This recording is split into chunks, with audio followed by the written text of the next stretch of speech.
Nah, yang tidak geser tanahnya, terserah yang punya rumah. Kami buat rumah contoh nih. Apa mau dibangun seperti itu Bapak Ibu? Nah, biasanya yang rumahnya roboh sampai bawah, sampai tidak ada dasar, kemudian tidak punya sumber daya lagi, nggak punya tabungan, nggak punya apa, udah pasrah saja Pak, saya buatkan itu senilai 50 juta. Ya buah kita buatkan. Nah, nanti kalau ada sumbangan dari Pak Bupati, dari rekan-rekan yang lain apa ditambahi dibagusi ya lebih bagus. Tapi mungkin ada juga yang mampu. Kan gempa ini tidak kena rumah yang jelek saja, yang bagus pun juga kena. Rumah gedong misalnya. Ambruk sedikit tapi rusak berat. Tapi yang punya rumah mampu. Enggak, saya mau perbaiki sendiri. Itu rumah tahan gempanya karena 50 juta kan. Yang penting kena gempa lagi nggak apa-apa. Tapi rumahnya biasanya ukurannya 3x6. Jadi orang yang mampu kan nggak mau gitu. Sudah saya bangun sendiri saja. Kebetulan saya punya tabungan di bank. Saya punya anak yang lagi merantau. Mungkin mau bantu. Dia bangun sendiri boleh, tapi haknya sama. Baik yang punya rumah bagus sama yang tidak punya, pemerintah sama memberikan 50 juta. Gitu. Ya, jadi ini yang namanya supaya tidak memberatkan ke si pengungsi ini, si pemilik rumah ini gitu. Nah, kadang-kadang di tempat-tempat lain karena memang mampu, kebetulan begitu rumahnya ini rusak, akhirnya dibangun lagi dari nol malah lebih bagus. Itu ya silakan saja, tapi tetap saja pemerintah memberikan bantuan sebesar 50 juta bagi rumah yang rusak berat. Yang rumah rusak sedang biasanya nggak mau dibangunkan oleh BNPB atau PU. Yang rusak sedang bangun tambahin sendiri aja, malah justru ini saya akan tambahi teras, tambahi apa, nah, silahkan. Tetapi tetap dia pun dapat bantuan 25 juta. Nah, yang rusak ringan biasanya diperbaiki sendiri. Nah, untuk menentukan rusak ringan, rusak sedang, rusak berat ini bukan berdasarkan dari yang punya rumah, kepala desa, camat. Mereka boleh melaporkan, saya ini rumahnya rusak berat loh. Tetapi nanti ada tim verifikasi. Ada dari PUPR. PUPR itu udah punya peraturan menteri PUPR. Ini loh yang dikategorikan rumah rusak berat. Ini dari rumah rusak sedang, ini rumah rusak ringan. Jadi jangan sampai yang rusak ringan dilaporkan rusak berat. Ini nanti timbul stemming bell di masyarakat, kecemburuan dan sebagainya. Gitu ya.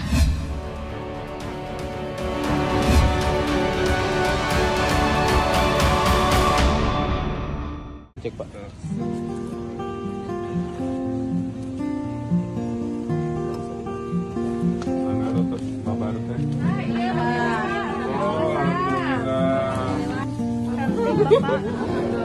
Jadi lahir tanggal ini 20. Assalamualaikum.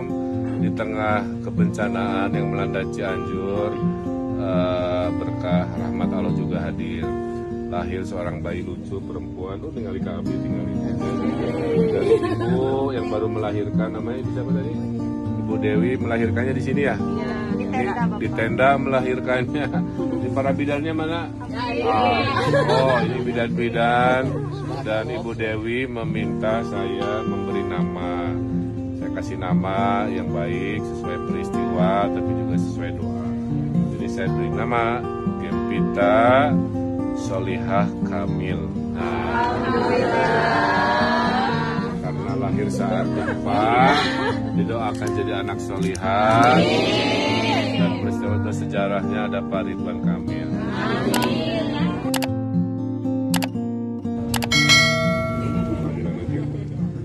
Gempita Solihah Kamil, keren. Assalamualaikum warahmatullahi wabarakatuh. Saya ingin menyampaikan ucapan bela sungkawa dan turut berduka cita dari hati saya yang paling dalam untuk semua korban gempa bumi Cianjur dan sekitarnya. Semoga para korban bisa diberikan ketenangan dan keluarga yang ditinggalkan semoga bisa diberikan ketabahan dan keikhlasan. Dan untuk semua yang masih berjuang ya dengan tempat tinggal atau dengan masih ada yang kondisinya mungkin dalam masa pemulihan, semoga segera saya doakan semoga segera diberikan keselamatan dan kesehatan yang pulih seperti sedia kala, amin. Pastinya sedih banget. Itu pas kejadian itu memang aku juga ngerasa kencang ya, itu gempanya cukup kencang. Cuman aku nggak nyangka kalau pusatnya itu dari Cianjur. Karena kan yang udah-udah kayak biasanya lebih seringnya itu dari Banten ya, karena ada laut gitu kan.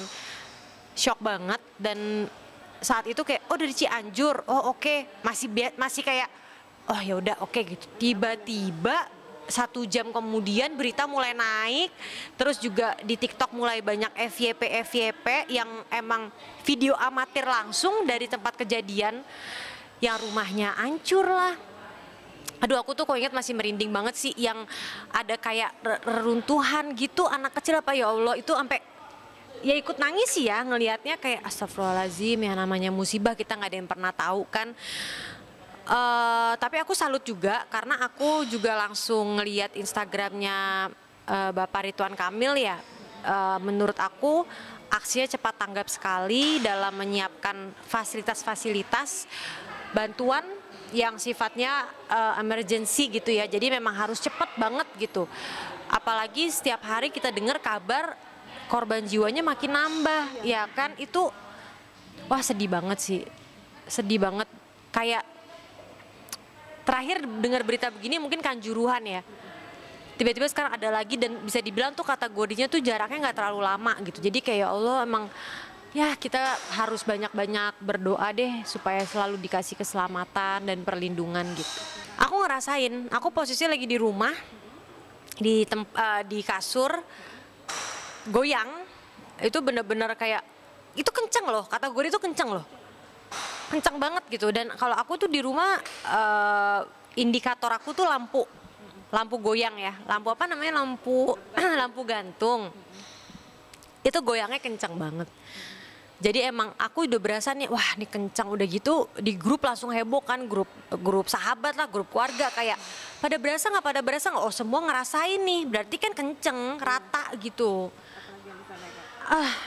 Aku banyak ngeliat kok video-video CCTV-nya itu goyangnya itu bener-bener yang beng sampai begitu. Makanya kayak ya Allah, yang bisa selamat sih Masya Allah banget ya, banyak-banyak bersyukur deh gitu. Sedih banget karena kita juga ngerasain. Kemarin aku lagi barengan sama Ibnu Jamil kemarin, lagi meeting, terus kata Ibnu gempa terus kita keluar gitu. Tapi kita nggak menyangka banget ternyata pusat gempanya di salah satu daerah yang menimbulkan banyak sekali korban. Aku mewakili keluargaku dan teman-teman di sini juga mengucapkan bela sungkawa yang sedalam-dalamnya untuk keluarga-keluarga di Cianjur. Banyak juga mungkin ada saudara, pegawai, karyawan, keluarganya di sana gitu. Jadi kita sangat-sangat sedih sekali. Ya mendoakan ya, kita cuma bisa mendoakan kan di sini kan. Mudah-mudahan di sana cepat pulih. Dan ya di sana kan ada gubernur kesayangan kita lah, ada Kang Emil di sana yang kayaknya ya kita tahu lah kinerja beliau. Pasti beliau juga hands on sekali sama ini. Mudah-mudahan pemulihan dari bencana di Cianjur ini bisa dipercepat sehingga keluarga-keluarga yang menjadi korban bisa kembali bisa menjalankan hidupnya lagi, dan keluarga yang ditinggalkan kita berdoa banget almarhumah diterima dengan tempat terbaik di sisinya. Untuk gempa kemarin di Cianjur, aku ingin mengucapkan belasungkawa kepada keluarga-keluarga yang telah kehilangan their loved ones, yang telah rumahnya hancur. Semoga pelan-pelan bisa pulih dari tragedi tersebut dan bisa pelan-pelan membangun lagi gitu. Pelan-pelan overcome the trauma gitu. Karena sebuah tragedi yang sangat sedih. Sedih ya, karena ada beberapa keluarga juga yang terkena imbasnya juga. Rumah neneknya suami aku juga gentengnya juga agak sedikit berubah gitu ya. Terus ada sepupunya suami aku, rumahnya juga ada yang hancur gitu. Jadi ikut sedih juga lah gitu, karena biar bagaimana ada keluarga yang kena juga.